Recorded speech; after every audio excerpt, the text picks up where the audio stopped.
आज हम पढ़ेंगे पृथ्वी पर जल की उपलब्धता। किसकी? जल यानी कि पानी, पृथ्वी यानी धरती। तो ये समझो कि जैसे ये प्लेट है, क्या है? प्लेट है। ये प्लेट एक पृथ्वी है। क्या है? पृथ्वी। अब इसी के भाग अलग अलग करेंगे। अगर मैं इसको आधा कर दूं तो कितना हो गया? 50% इधर हो गया। ये समझो ये 100% है अपने आप में। आधा करना तो आधी प्लेट ऊपर गई, आधी नीचे। इसी का 97 यानी कि 97%। अब देखो ये हमारी क्या है? पृथ्वी है। क्या है? पृथ्वी। तो पृथ्वी का 97% यानी कि 97% जल कहाँ है? समुद्र में है। क्या है? कैसा जल है? समुद्री जल। कैसा? समुद्री जल। यानी कि 97% जल खारी जल है। कैसा है? खारी। जो पीने योग्य नहीं है। अब इसमें 3%, 97 में अगर 100 में से 97 हटाएंगे तो कितना बचेगा? 3%। तो 3% कैसा जल है? शुद्ध जल। कैसा? शुद्ध जल का मतलब जो पीने योग्य है। ठीक है। अब 3% जल को भी बांटा गया है। अब आप अपने आप में ये समझिए कि जो 3% है वो भी अपने आप में 100% है। ठीक है। अब 3% का भी 11% और ये 11% और यह 77%, 1%। अब देखिए कैसे बांटा है। 3% का 77% क्या है? ग्लेशियर यानी कि बर्फ, जो हमारे हिमालय पर्वत है। ठीक है।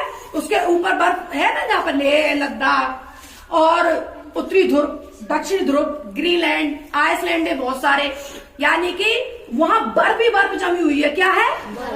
बर्फ ही बर्फ जमी हुई है। कितने प्रतिशत भाग पर? 77% भाग पर। ठीक है। 3% का 77% ग्लेशियर है और 3 का ही, इसी 3% का ही भूजल। जैसे अब पृथ्वी है, पृथ्वी के अंदर 800 मीटर पर जाएंगे हम तो कितने प्रतिशत जल मिलेगा? 11%। कितना? 11%। और 800 मीटर से भी नीचे जाएंगे तब भी कितना पानी मिलेगा? 11% जल मिलेगा।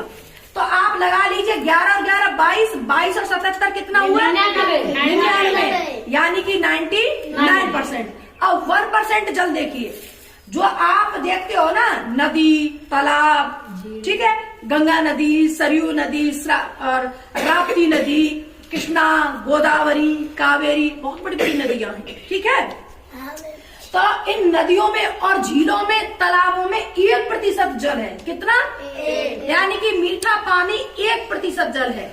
ये जल के स्रोत कैसे हैं जिनसे हमें 1% जल प्राप्त होता है? झीलों, नदियों एवं झरनों से कितने प्रतिशत जल मिलता है? 1%। ग्लेशियर में कितने प्रतिशत जल है? 77%। कितना? 77%। और हमारे जमीन के अंदर 800 मीटर जाएंगे तो कितना प्रतिशत जल मिलेगा? 11%। 800 मीटर से भी नीचे जाएंगे कितना प्रतिशत? 11%। ठीक है। अब ये देखिए, जो मैंने ये बताया आपका खारा पानी, तो पृथ्वी पर संपूर्ण जल की स्थिति यानी कि पूरा जल पृथ्वी का ये है। ठीक है। इसके बाद में जो मीठा पानी था, पृथ्वी पर शुद्ध जल की स्थिति, जल के स्रोत, यानी कि पृथ्वी पर जो शुद्ध जल है उसके स्रोत क्या क्या है? जमीन से पानी मिलता है हमें, नदियों से, तालाबों से। ग्लेशियर से पानी कैसे मिलता है? जब तेज धूप पड़ती है तो ग्लेशियर पिघलने लग जाते हैं। जब पिघलने लगेंगे तो नदियों में पानी आता है। ठीक है।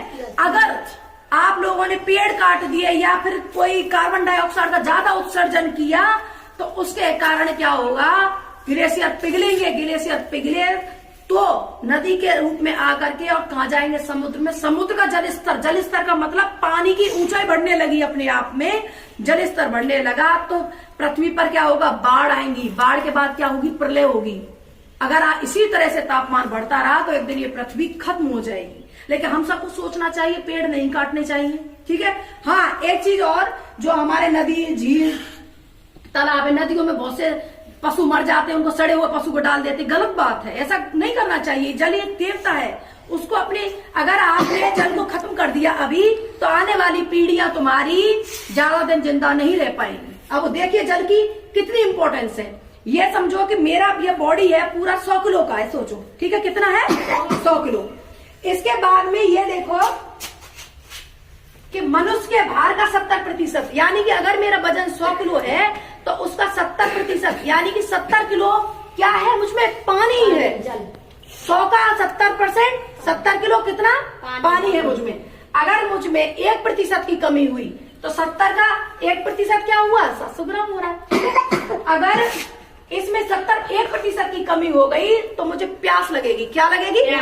तुम सबको जब प्यास लगती है तो हमारी बॉडी में, हमारे शरीर में कितने प्रतिशत की कमी हो जाती है? 1%। कितनी? 1%। और इधर देखिए, यदि इसमें से यदि शरीर में जल की कमी 5% हुई, कितनी? 5% कमी हुई तो हमारी जो त्वचा है वो सिकुड़ने लग जाती है। क्या होती है? सिकुड़ने लग जाती है। और जो हमारा जीभ है और गला है सूखने लग जाता है। अगर हम कहीं जंगल में फंस जाएं किसी जगह पे, तब होता है ना कि अरे मेरा तो गला सूख रहा है। कब सूखता है? यानी कि तुम्हारे शरीर में कितने प्रतिशत पानी की कमी हो गई है? 5%। ठीक है।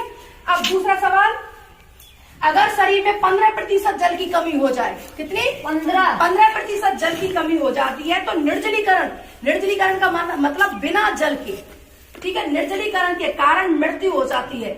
निर्जलीकरण और इंग्लिश में क्या कहते हैं? डिहाइड्रेशन। क्या कहते हैं? डिहाइड्रेशन। अब देखिए, जल ही क्या है? जीवन। अपने जल को बचाओ। जल जीवन। जीवन का मतलब क्या होता है? अगर पानी नहीं होगा तो हम मर जाएंगे, सीधी बात। इसीलिए पानी को बचाओ। अगर तुम पानी बचाओगे तो कल को तुम्हारी जो पीढ़ियां आएंगी वो क्या रहेंगी? ज्यादा दिन जिंदा रहेंगी।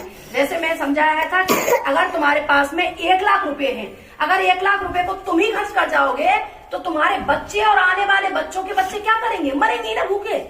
उसी प्रकार ये जल कितना है? सीमित है। यानी कि एक घड़ा भरा हुआ है, उसमें से तुम पी लो या तुम फैला दो, कुछ भी कर दो, लेकिन बर्बादी जल की नहीं करनी है। समझ गए बात को?